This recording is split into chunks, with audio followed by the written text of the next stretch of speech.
सर्वनाम।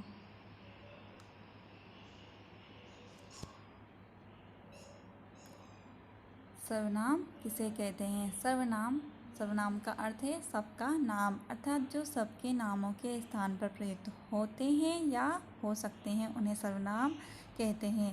जैसे राम स्कूल जाता है, राम खाना खाता है, राम खेलता है। या राम का नाम न लेकर वह स्कूल जाता है, वह खाना खाता है, वह खेलता है। दूसरे शब्दों में संज्ञा के स्थान पर प्रयुक्त होने वाले शब्दों को सर्वनाम कहते हैं।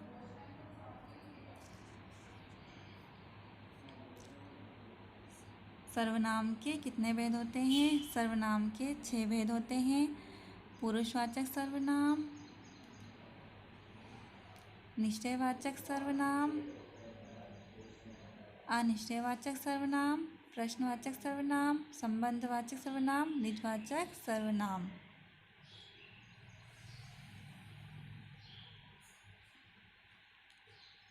पुरुषवाचक सर्वनाम किसे कहते हैं? किसी भी प्रसंग में वक्ता के सामने 3 प्रकार के पुरुष आते हैं। पहला वह स्वयं, दूसरा सुनने वाला, तीसरा अन्य व्यक्ति।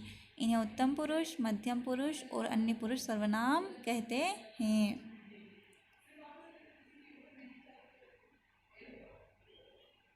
जैसे उसने मुझे बोला था कि तुम पढ़ रही हो। उपयुक्त वाक्य को ध्यान से देखने पर पता चलता है कि इस वाक्य में 3 तरह के पुरुषवाचक शब्द आए हैं। उसने, मुझे और तुम। पुरुषवाचक सर्वनाम के तीनों भेद की परिभाषा। उत्तम पुरुष, वक्ता जिन शब्दों का प्रयोग अपने स्वयं के लिए करता है उन्हें उत्तम पुरुष कहते हैं। जैसे मैं, हम, मुझे, मैंने, हमें, मेरा, मुझको आदि। मध्यम पुरुष, श्रोता संवाद करते समय जिन सर्वनाम शब्दों का प्रयोग करता है उन्हें मध्यम पुरुष कहते हैं।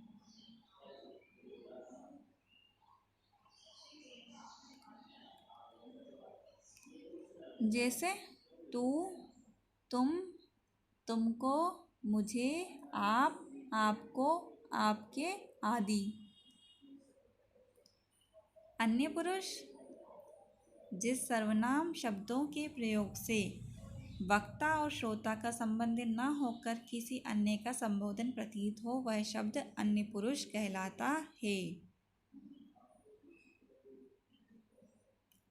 जैसे वह, यह, उन, उनको, उनसे, इन्हें, उन्हें, उसके, इसने आदि।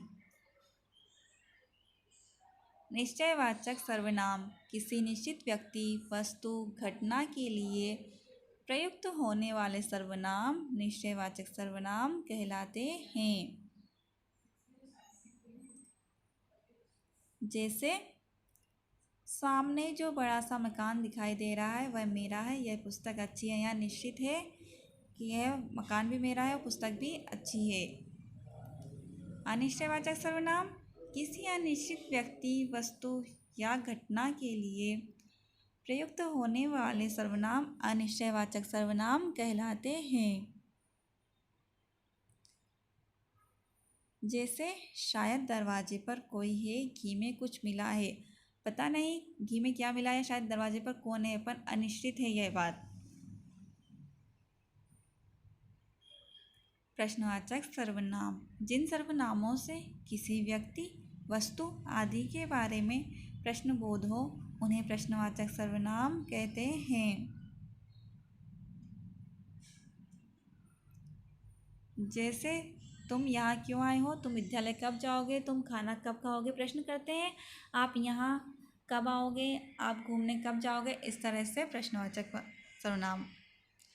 संबंधवाचक सर्वनाम जिस सर्वनाम से दो वस्तुओं अथवा व्यक्तियों का पारस्परिक संबंध प्रकट होता है अथवा जो प्रधान वाक्य से आश्रित वाक्य का संबंध जोड़ते हैं उन्हें संबंधवाचक सर्वनाम कहते हैं।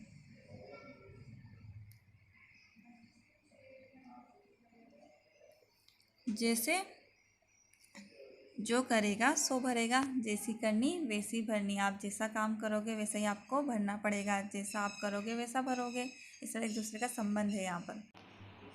निजवाचक सर्वनाम। वक्ता या लेखक स्वयं अपने लिए जिन सर्वनाम शब्दों का प्रयोग करते हैं उन्हें निजवाचक सर्वनाम कहते हैं। जैसे सर्वनाम जिस संज्ञा के स्थान पर प्रयुक्त होता है उसी के अनुसार उसके लिंग और वचन होते हैं। सर्वनाम शब्दों में लिंग संबंधी कोई विकार नहीं आता। और उदाहरण देखते हैं। जैसे आप कहाँ जा रहे हैं, इस वाक्य में आप वक्ता द्वारा श्रोता के लिए प्रयोग किया जा रहा है, अतः यह आदरसूचक मध्यम पुरुष माना जाएगा।